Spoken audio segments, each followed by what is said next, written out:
A great afternoon to you and a warm welcome to another exciting edition of Masterclass here on Joy 99.7 FM. And of course, today I've got good news for you. We will be discussing accessing financing and of course funding schemes as part of our Agribusiness series here on Masterclass. I am Pious Kojo Backah, and to help us do that, I've got great mind here for us to help us, demystify all the issues that has to do with accessing financing and of course funding schemes for players within the agri space and etc. Executive Director of MBC-AFRICA, Ténemba Samaké, is here in the studios with me.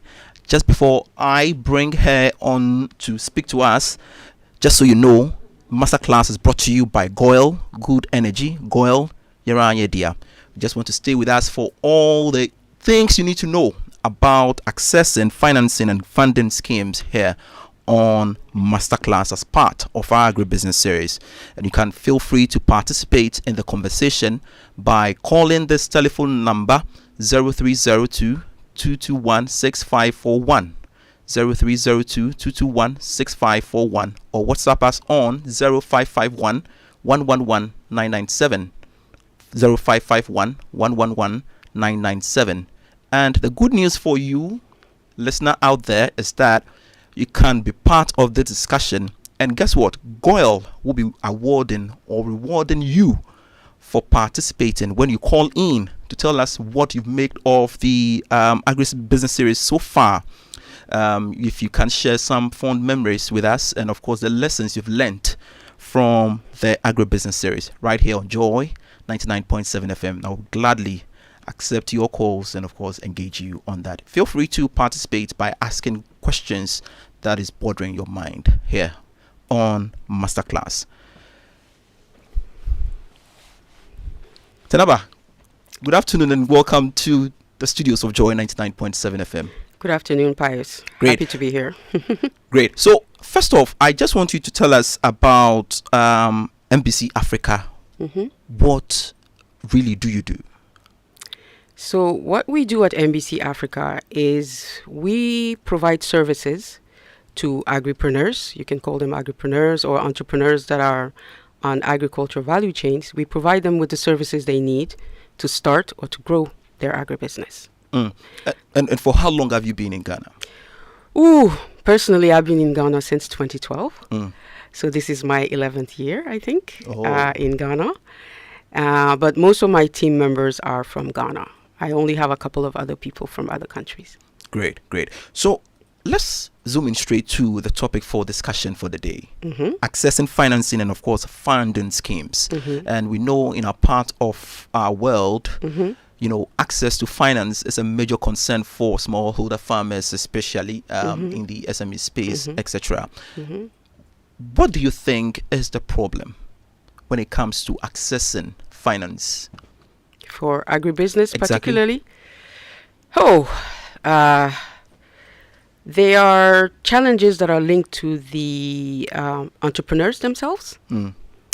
There are challenges linked to the environment, the ecosystem, the other ecosystem players. And there are challenges linked to the government. Okay. So at MBC, we always have this ecosystem approach because we know the sources of the challenges are multiple. Okay. So we tend to build ecosystems. So if you take the entrepreneur himself, because for me, a smallholder farmer is a business person. It's a family business. And that's something they have to understand themselves. And if you want to access to finance, depending on your size, depending on where you are in the development of the company, you need different types of funding. So already, we do not have in this part of the world all the value chain of fundings that we need if we want to invest. That is one.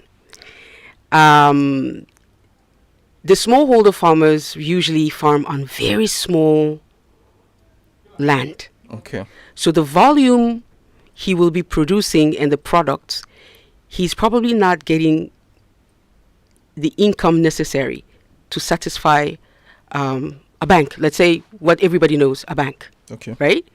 So for that person, you need to have a specific type of financing to support them. Second thing they don't have that is a problem for the classical financier is what they call know your customer. You know, when you go to the bank, all these big books they make you fill in. Yeah. Imagine you go to the farmer, you ask him that. So they have difficulties to give proper information that will guarantee to the classical financier that they can repay the loan, because that's what it's about. You take money from someone, the person will give it to you, he's sure he's going to get it back. To do that, he will want to know, what are you doing? How much are you making? Who are you? Where are you? And these are all these know your customer issues that always come up when you have smallholder farmers. Then on the value chain, you leave the smallholder farmer, you have other actors on the value chain, SMEs, that are doing processing or trading, or even before production, those who provide them with services, have the same problems as the other SMEs. It's the same issue. It's who are you? What do you know how to do? How much are you making? How can you guarantee you can give me my money back? Do you have the skill set to manage this company, by the way? How do you, showcase your know-how and your market? So, in as much as, these hurdles are there, why has the bank, for example, make it so cumbersome for smallholder farmers, for instance, knowing very well the farmer, wouldn't get the necessary documentations you are requiring from him or her whatsoever. So why is that cumbersome process related to our banks? Because a bank holds your money and my money, her money. The money at the bank does not belong to the bank itself. It belongs to us. And there is somebody on top, the supervisor, which is Bank of Ghana, that gives them prudential ratios. All right. Guides them. There are things that you cannot do as a banker.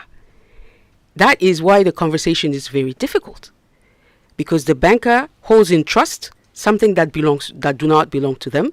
They have to make sure it goes back to the owner of the monies. And the Bank of Ghana wants to make sure that there is no fault in that. And I come back to what I was saying. The smallholder farmer farms on a very small land. Somebody who's farming on 1 hectare or 2 hectares, will have, maybe he needs 5,000 Ghana cedis to produce in a season. It's too small for a bank, because the energy you will put in giving that loan of 5,000 Ghana cedis is the same energy you will do to manage the 200 million Ghana cedis. So which one will you pick? So how do we come to the rescue of the smallholder farmer then? The first one is, what is really the low-hanging fruit, is to come together, form a farmers-based organization, a cooperative, something that gives the volume that the banks or the other investors can look at. This is something that is, that's the first level. All right. And in your submission, you did say that, look, it has to do with internal and, of course, external. And for the external, you mentioned governments, policies, etc. Yes. And I want to know why government policies, for example, has become so difficult for, smallholder farmers or group of farmers to access finance. I think this goes beyond only agribusiness. Let's say businesses. Okay. When you're a young person, you start a business, I don't think the first people you want to see on your doorsteps is GRA. Because you haven't even started. Yeah. You don't make money, but they are already here. And the second thing is that you can't even recruit as you want, because then, again, you have a welfare system that I totally agree with, but that is very difficult in the beginning. So you will have GRA, you will have SNIT, and you have other small things that will come on board. And let's say something in favor of the government. There are some policies that can help young people coming in agri, but usually they don't know them. Okay. And that's our role. So in most of our programs, we bring an expert in tax that will give them all the tax incentives and exemptions a young person can have as an agribusiness or as an entrepreneur. And you have some, Okay. but they don't know, so they don't use it. And yeah. So MBC Africa, where do you fall in all of these? In all of this, as we call, so there's a category they put us in, enterprise support organizations. That's how they usually call us. Okay. So we provide the ecosystem necessary, meaning we bring capacity building, which through which it could be incubator, accelerator, or even just working one-on-one. We're a business, so we can help them build strategies and teams, because you can't grow if you don't have a team. If you don't have a strategy, you don't know where you're going. So you have to know where you're going, how you need to, and who you need to put together to go. That's one. Number two, things that we bring to them is the market intelligence. It's not about just the market you have been on. You have to build an intelligence in identify your next market, because that's the only way you're going to convince somebody with money that you are going to grow. Certainly. Because if you can't tell me what is the market that you are looking at, how can you convince me that you're going to grow? It doesn't hold, right? Yeah. So market intelligence. And the third one is, how do we introduce them to technologies and innovations that will help them have better operations, for example. Those who are in processing, we do a lot of research for them in terms of equipment. We even built specific technical assistant just for agri-processing companies, because they are very specific and they need specific. We built a technical assistant just for that. And the fourth is finance. Okay. So the finance, I always bring it the fourth. There is a reason. Why? Because if you don't have these three, there's no reason to go for money. Oh, that's the problem. Oh, I see. So when you come to me, oh, I need money. I said, okay. And then I ask you, oh, you need money. So what have you done until now? So it's not as if MBC, comes in directly to, give out money or dole out money. That's not really our job. But what we did is that we, first of all, when I talk to you about the adapted type of financing, we have been trying to build that value chain of financing. Sometimes directly, like we have now a financial inclusion model that we call SUBIs, which is a credit union model just for early stage and smallholder farmers, groups and things like that. But we also work with other partners that bring other types of financing that is needed. Because when you are an innovator, let's say you are in food innovation, you need a specific type of funding to test that innovation. Does it really work? Are people really going after it? That you have a type of financing. Then you start the company. You need another type of financing. You grow the company. You need so there's not one size fit all. And that's the problem. So if we do not have as a nation that value chain of financing, it's very difficult to satisfy everybody. I see. Listeners, I would want to remind you that you can be part of the discussion via 0551 111 999 on WhatsApp. Once again, 0551 111 9997. And of course, call us, because Goyle has good news for you. When you call in, Goyle will reward you as part of our agribusiness series. So far, what would you say are your lessons on this program? You can call us on 0302 221 6541 0302 221 6541. So let's continue the discussion. If a smallholder farmer, for example, walks up to you to demand your service, what will be your criteria? What would you look out for in that individual farmer? So, number one, I will look at the crop. What crop he's doing? What is the market for that crop? Is that crop, does it have local, export market? So we always start with market. Okay. Yeah. So he has market. Now, what is the size of the land? Really under 15 acres, I would say get together with other people that are doing the same. so you get the volume necessary for the market that we're looking at, right? And after that, what we do, if we finished, we have a group that is interesting, we will put them on our platform. So we have a platform, a digital one, through which we can link them to input providers or other financiers.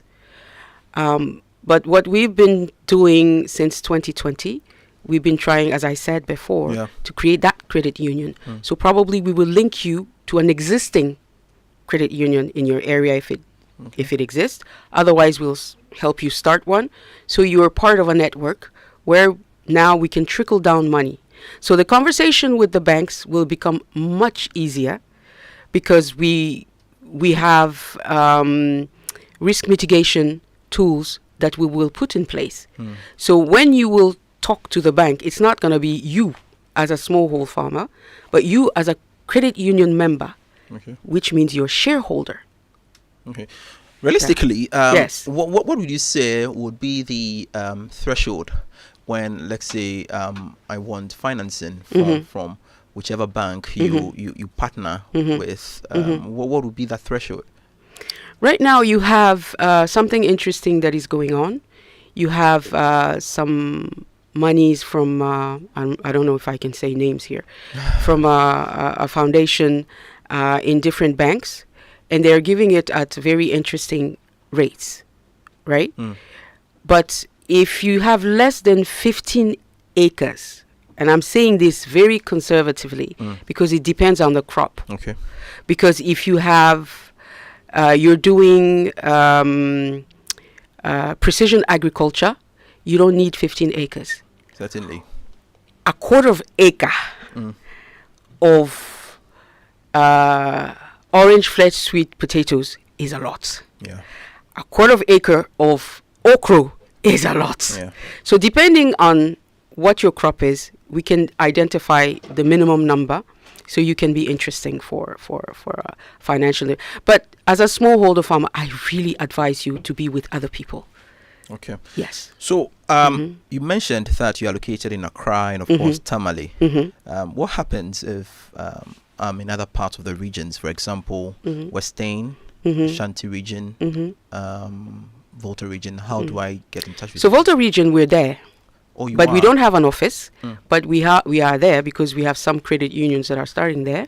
Same thing for Western North. We have a partner that just came in for the Ashanti region. We're going to start in Kumasi area soon. And we are, of course, in the 4 regions of the North, Upper West, Upper East, Northern and Northeast, and the Savannah. So we have also farmers in Eastern region, but we didn't start the credit union there. But in these areas, we're already forming them. Okay. Yeah. So far, how many farmers have you helped? Hey! That one is difficult to say because even now the program we're running in the North is a lot. Oh, I see. Because we work with aggregators.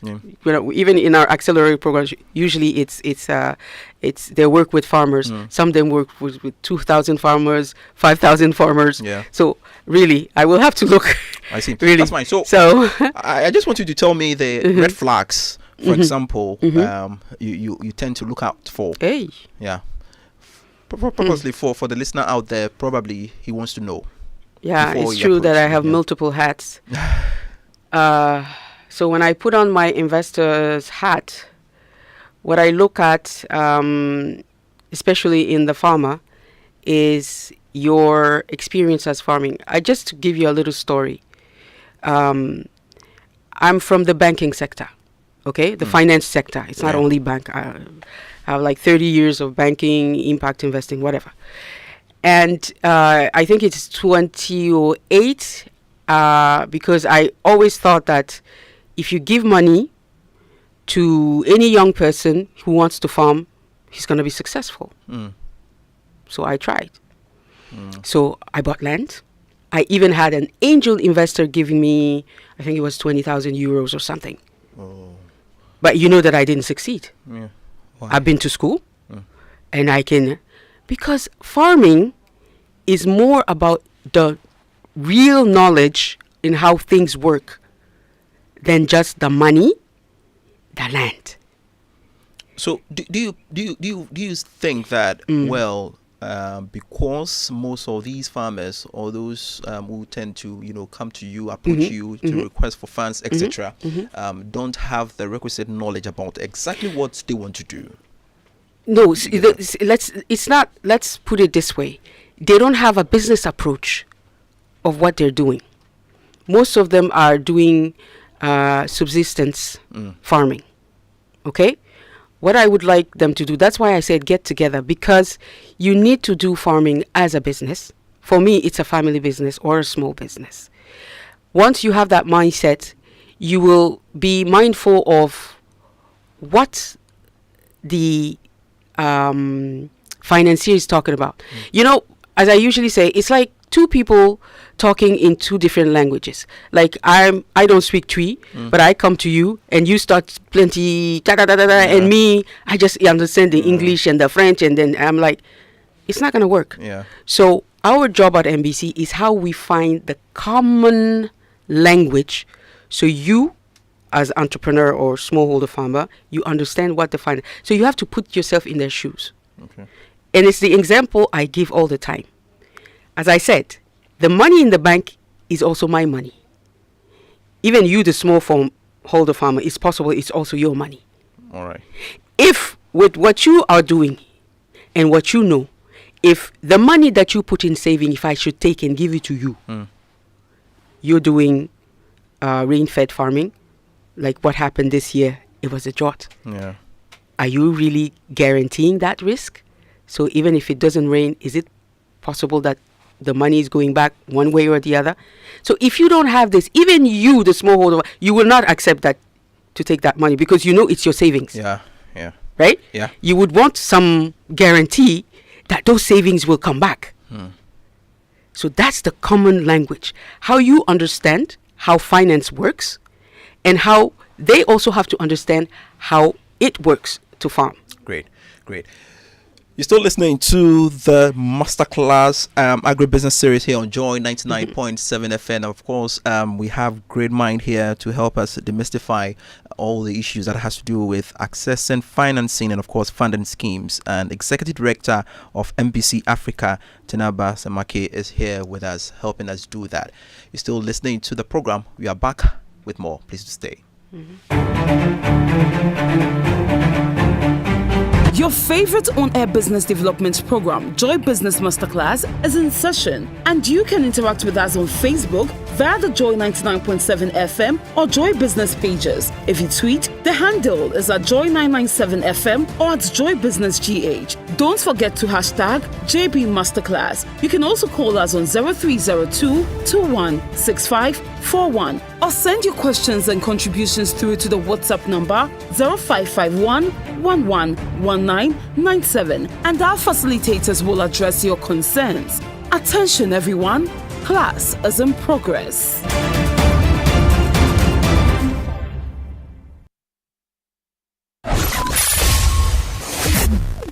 Kofi Hayford here with Showbiz News Flash, powered by Joy Entertainment. The funeral of One Direction star Liam Payne finally takes place in the southeast of UK today. His former bandmate, with whom together sold 70 million records and 4 #1 albums, are expected to be at the funeral. Liam Payne died in Argentina over a month ago.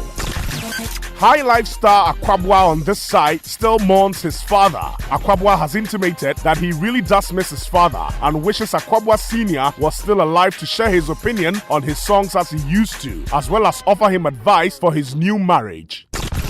MOG Music has been listed as one of the performers for Joy FM's Prayer Summit for Peace 2024, set to take place this Friday at the Victory Bible Church International, Kokomlemle. MOG joined Celestine Donko as the two are expected to lead worship at the Prayer Summit. That's all for now on Showbiz News Flash, powered by Joy Entertainment. Do visit Joy Entertainment social media pages and myjoyonline.com for more. I am Kofi Hayford. Joy Entertainment. We are large and in charge.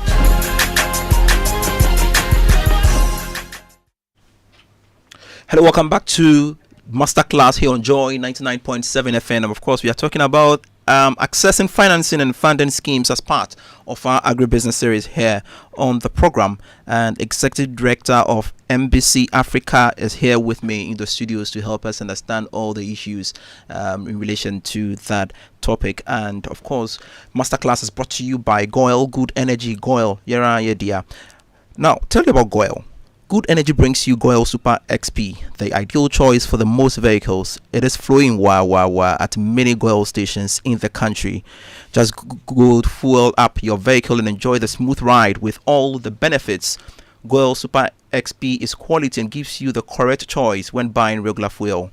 Goil Super XP is fortified with a special additive that gives longevity to your engine, makes your engine perform to the max using minimal fuel, and it is suitable for most vehicles. As you journey the road, look out for Goil stations with the Goil Super XP sign and go fuel up your vehicle. Goil Super XP, Ophelia, and of course Goil Good Energy. Yeah. All right, so talking about Goil, they have good news for you. Like I said from the beginning, you can call the call in the show, and of course 0302-221-6541, 0302-221-6541. Tell us what your experience has been listening to the Joy Business Agribusiness Masterclass here on Joy 99.7. What the lessons have been for you over the period, and Goil will be rewarding some great listeners who call in the show to tell us what their experiences have been so far. Let's continue the discussion. Right. So, again, I would like to take you back to government policies. What do you believe that government can do to cushion, smallholder farmers in their quest to access finance in order to expand the operations, you would say? I'm not a policy specialist, although I'm a lawyer, but there are some things they've been doing already. As I said in the beginning, because people don't really know, they don't use those policies. And the last, I think, 5-6 years, you had all the planting for foods and jobs, rearing and jobs, and fishing and jobs. I think there are some policies, especially for young people. Now, the question is how we're using it to make it work for the young people. And not everybody will have access to it anyway. And one of the things that, especially in the planting portion, is that it's concentrated on inputs, like fertilizers and things like that. And unfortunately, some of those inputs, we don't produce them locally. So one thing I would really love the government to do is to bring out a strategy where we'll have, we can produce locally these inputs. Like upgrade our seed production, our seed sector, how they can reinforce that. So seed is produced locally, so it's less expensive for the farmers. It's the same thing for the fertilizer. Now, for the other element that is needed, which is the market, is I think they're trying to do something in that area too. I know of Ghana Commodities Exchange. I don't know if the operations are, but how they can reinforce that, which calls for a lot of investment, especially in warehousing system and logistics. So this is also something that the government can effectively do. So these are some of the things they can do to really support the agricultural value chains. Great. So I want you to systematically break it down for me. If I'm a smallholder farmer, what would you advise me to do right from the scratch till, access the finance? Because you mentioned that accessing finance should be the last. It's the last portion. Yeah. So walk me through the process. So let's say you're a young person. Yeah. You want to go into agriculture. You don't really know. So first and foremost, you should know. That means data. You should collect data on agriculture to identify which crop you would want to go in and what on that value chain you would want to do. Because on one single value chain, you have multiple things that you can do. It's not all about the production. Before the production, as I said, you have businesses that provide services to the farmers. And even after production, harvest and post-harvest services, you have those who need to buy the products from the farmers and process, those who trade. So you yourself, you have to know where your passion lies. What is that you want to do? And when you identify that, you have to dig in and sit and be very, very honest with yourself. What are the skill set that are needed? Do I have them? Okay. If I don't have them, how can I get it? And believe me, there are plenty programs around, free ones. But you have to know what you need to identify the right program, not just go to any program because it's coming by. You need to identify the programs that will give you the skill set that you need to be successful in what you have identified. That's fine. So Yeah. I just want us to, have this conversation realistically. Yes. Let me take you to my hometown, for example, in the Volta region. And I love that region. you do. There's water. Yeah, that's fine. That's fine. So Yes. on a bit about data, how do you convince my granddad to, collect data as old as he is? We did. You do? We did collect data on, I think, 600 farmers to date in the Volta, and we're continuing. And it's because the way we do it with people from the community. So what we did is that in each area, each region, we have what we call business development assistants. These are young people that we trained. Okay. Yeah, so they can collect data and also provide support to the farmers, right? So it is somebody from your community that is coming to collect information. It is not me, Ténemba. So that is the first, because it has to be in Ewe, Yeah. for example. Yeah. I don't speak Ewe. So I've discovered that even if you have somebody translating, Away. the person can, Yeah. So it's good to have someone that is well educated, but is also an Ewe and understand and how to ask the questions, because some questions can be problematic. So you Yeah. have to, because we collect biometric data, meaning the person, we also call the Ghana card, but also data on family, data on production. How many acres do you own yourself? But how many acres do you farm on? What was the yield the last 2-3 years? So it gives us an idea of how much you made. Okay. And these are the informations that the banks want. Okay. So from your end, do you get to track the progress after all said and done for... That's the most difficult part. Why? Because if you don't give them money, they don't want to talk. Because in their head, you collected data, and then they didn't get money. So why do you come again to see what they're doing? It's a mindset issue. All right. But in this case, I'm referring to those that you've, gone ahead. Yes, those to- who have exactly. money. So And you have progress. a monitoring process. It's the same thing. It's digital, Okay. right? So and they monitor even the production cycle.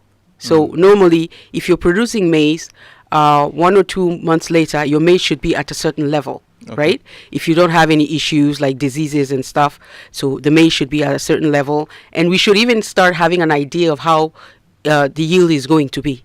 So we have team members that can do that for maize, rice, soybean, horticulture. Yeah. All right. So once again, listeners, I would want to advise you to call in now for us to, award you for listening in so far. Your takeaway, what it's been so far for you as part of our Agribusiness series here on Masterclass. We need 3 winners only. So you have now till 2:30 to do Competition. that. Yeah, to call in and of course share your takeaway with us here on Joy as part of our Agribusiness series. All right, so we'll be waiting for you. All right, so after all said and done, as a smallholder farmer, what is the expectation from you and of course the larger community? First and foremost, I don't think people should stay smallholder farmers. Why? Because by definition, if you want to increase your income, you should either increase the land you farm on or your yield. And even the yield increase has a limit. So as I said in the beginning, if somebody starts farming on, let's say, 3 acres, 5 acres, I expect them to be doing 3 times that in 3-4 years. Because that means it's a business mindset, right? And when we say we want to take people out of poverty or increase their economic status, it's linked to that. So if you stay smallholder, it's difficult. You have a certain level of income. So my expectation is that people will go from smallholder to medium size, and some will become commercial farmers, but not all. Great. But some will become at least mid. All right. I'm told we have a caller on to speak to us. Good afternoon, and tell us your name and where you're calling us from.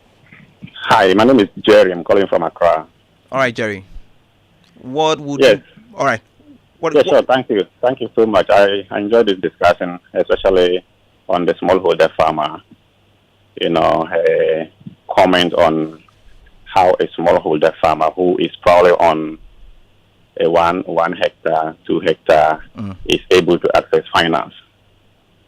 Yes, I think that is a difficult aspect, because if you look at what commercial banks require, as you mentioned earlier, if a smallholder farmer is looking for 5,000 cedis, and then the commercial farmer has to use the same energy and time to appraise this request versus using the same energy and time to appraise a request of 2 million cedis. So at the end of the day, the smallholder farmer is not appealing to the commercial banks.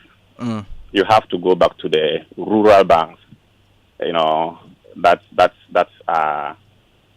situated in these communities. So you have a lot of smallholder farmers who are transacting with rural banks. All right, Jerry. Before you go, Jerry, are you on? Yeah, I'm here. All right. Quickly tell us what's been your takeaway from the Agribusiness series over the period, so that you stand a chance of winning something from Goel. Yes, I think the cooperative she mentioned, to be able to finance smallholder farmers, you have to have them in FBOs. You have to have them in cooperatives. Great. So that they'll be in a position to access finance.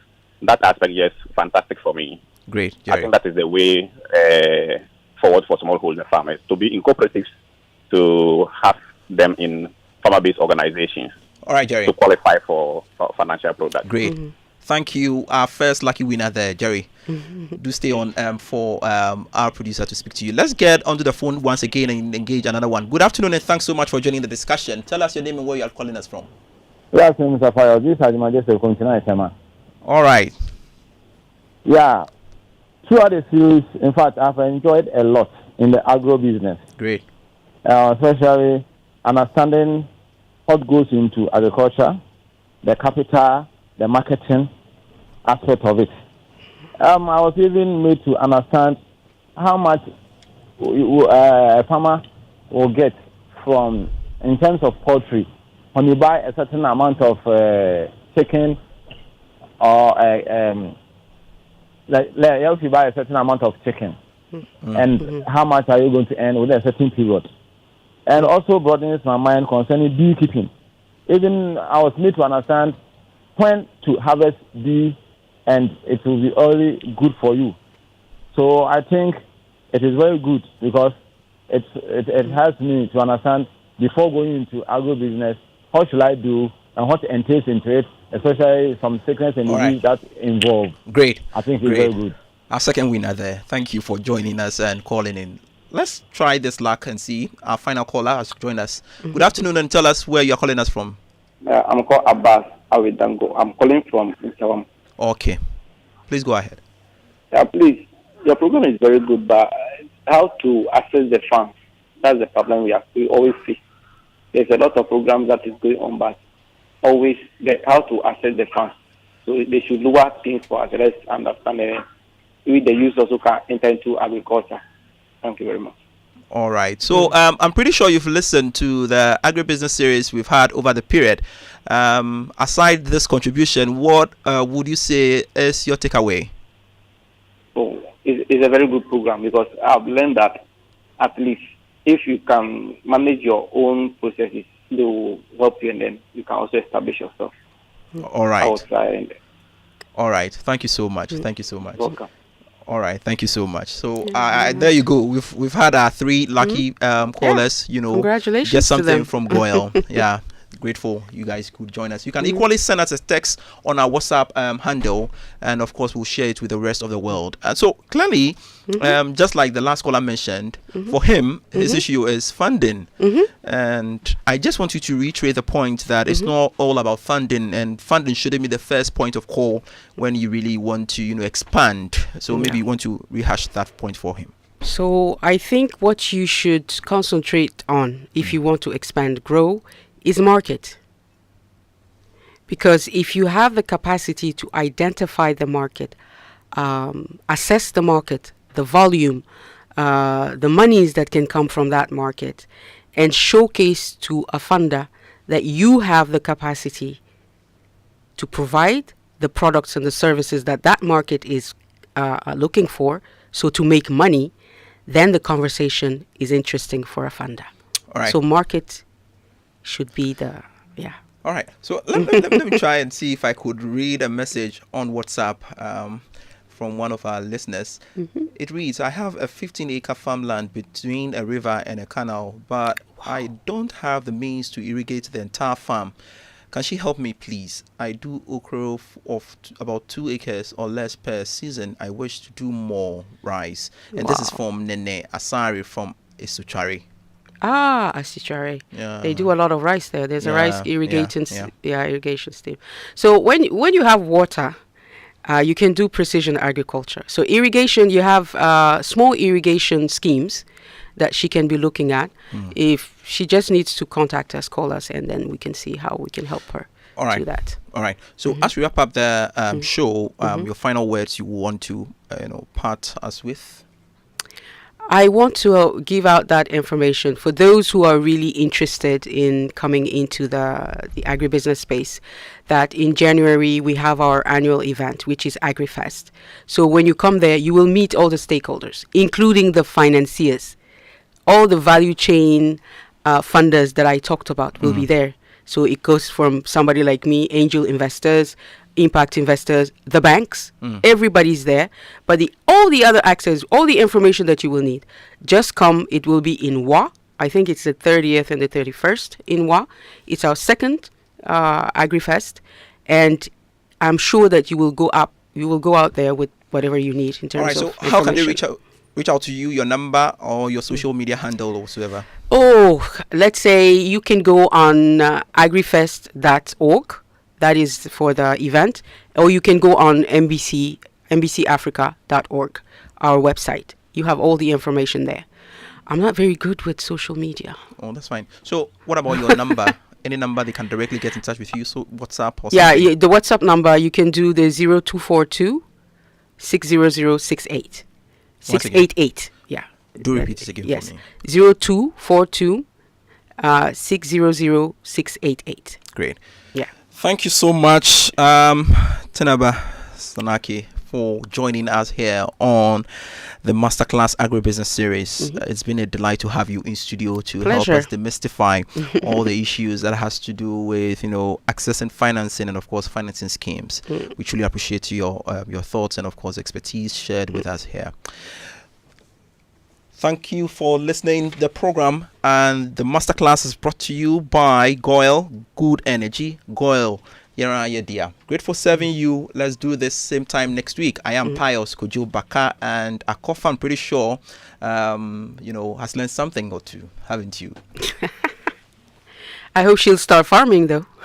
I hope so too. Maybe she can say something. Thinking about it.